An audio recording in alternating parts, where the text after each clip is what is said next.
All right, for the game, Armstead will be out, Juwan Jennings out, Jair Brown out, Jalen Moore out, Ross Dwelly out, Banks questionable, Ambry Thomas questionable, Danny Gray questionable, Flanagan Fowles questionable, and Jordan Mason questionable.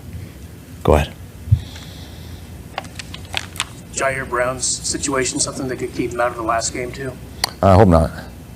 Yeah, I mean he was fine to go this week, so that means he has a chance next week. Flanagan Fowles, is that a new one? Who's that? Flanagan Fowles. Yeah, I think it was on yesterday. He's been sick the last couple of days, and JP I think's new one. He just got sick today. That's a no designation for Trent. No, he's good. What have you seen from Logan Ryan since you've had him to give you confidence that he can step in and do his thing? I mean, just us playing against him, he always seemed like such an aware, smart player and a guy that had a lot of experience playing a lot of different defenses. So we brought him in here when we had a few injuries. He looked, just since he's been here, like what we hoped he was. And now that we've had those injuries, he's in that role. And he's looked exactly like we hoped he'd be. He's very comfortable, knows what he's doing, and the game's not too big for him.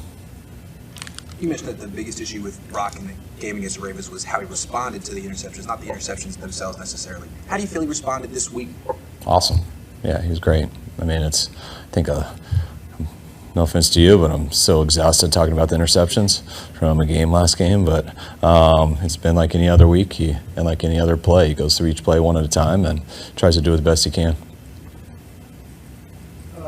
Kyle, regarding, when Brock has, on the rare times, has had a bad game or a bad moment, he gets up in front of us and is very, he's not at all defensive, and he's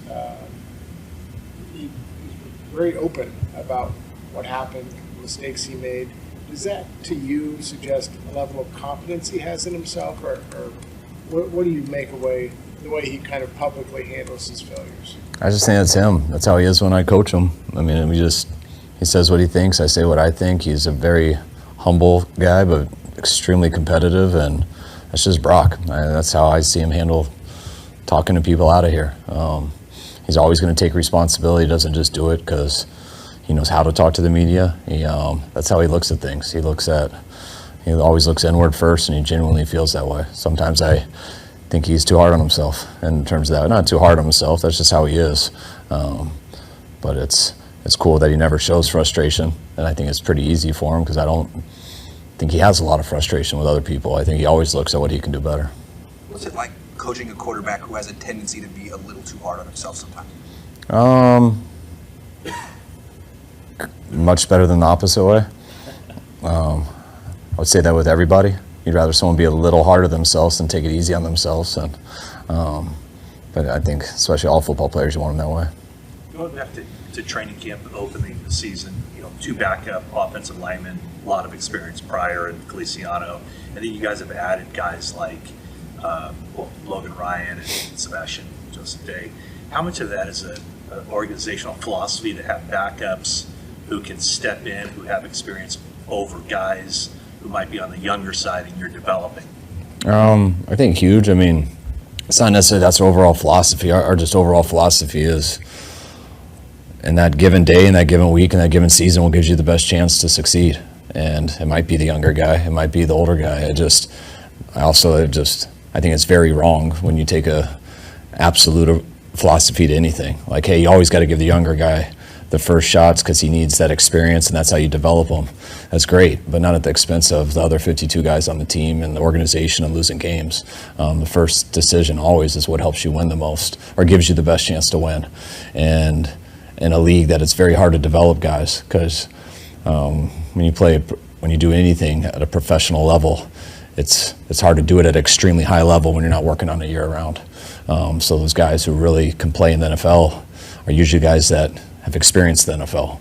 They know how to handle those situations, and they were fortunate enough to get those so they could go through that and get better. But it's always, I hate the feeling of there's one guy left and you believe in that guy a lot, but he's not quite ready. But there's no third string, and that guy's got to go. And now he goes in and he plays 3 games before he's ready. And the team gets frustrated with him because he makes some mistakes. He's not ready. The guy loses his confidence, and sometimes that can kill a guy. But you have no other option. So you can't always have the luxury of bringing vets in, because if you always do that, then you never have youth coming up. But that's what's so cool about the 16 practice squad guys, the 6 vets were allowed.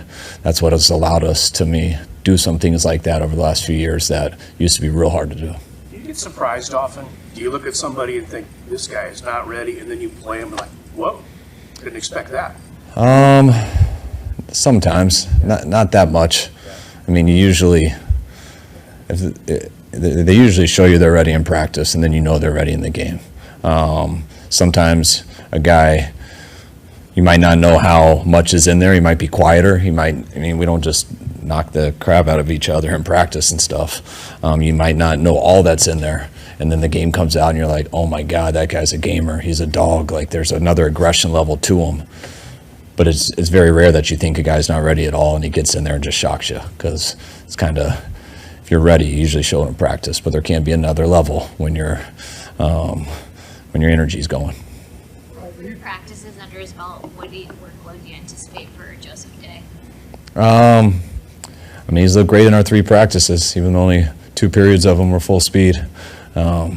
But he looks like the guy we've gone against. I expect him, just like all these other vets, who, he's going to get in, he's going to try to make plays, try to do his job, and help us contribute to the rotation of our group.